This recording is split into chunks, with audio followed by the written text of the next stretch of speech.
तोहरा राजा जी के दिलावा टूट जाए। पवन सिंह तो राइज एंड फॉल शो में गर्दा मचा दिए भाई। आज वाली एपिसोड में तो पवन सिंह हिलाकर रख दिए भाई।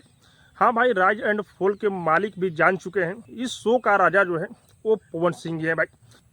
आज आकर बताए हैं ये शो भारत का नंबर 1 शो हो चुका है और सभी लोग को पता है कि ये शो जो चल रहा है भाई वो भोजपुरी के पावर स्टार पवन सिंह के दम पर ही चल रहा है। पवन सिंह के टीआरपी पे ही इस शो को लोग देख रहे हैं भाई।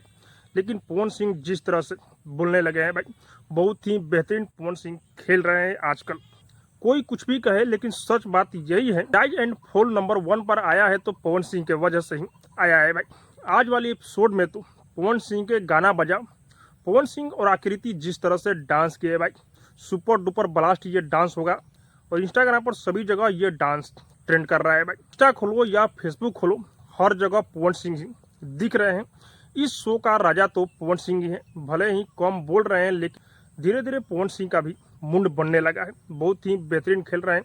खेसारी लाल यादव भी लाइव आकर पवन सिंह का बखान कर चुके हैं। पवन सिंह को सपोर्ट करने के लिए अपने फैंसों से बोल चुके हैं। हमारे भोजपुरी के राजा, हमारे बड़े भाई जिनका नाम पवन सिंह है, वो अभी राइज एंड फॉल में है, तो मेरी तरफ से और हम पूरे भोजपुरी भाषा के तरफ से उनको तहे दिल से धन्यवाद। खेसारी लाल यादव तो कल ये भी बोले हैं कि इस शो को मैं अपने परिवार के साथ में देखता हूं और पवन सिंह बहुत ही बेहतरीन खेल रहे हैं, मुझे देखकर मजा आ रहा है। आप लोग के आज वाले एपिसोड में मजा आया या नहीं कमेंट करके जो बताइएगा। और हाँ, अब तक मेरे चैनल को सब्सक्राइब नहीं किए तो सब्सक्राइब कीजिए, लाइक कीजिए, शेयर कीजिए, क्योंकि मैं भोजपुरी का अपडेट आप लोग तक पहुँचाता रहता हूँ।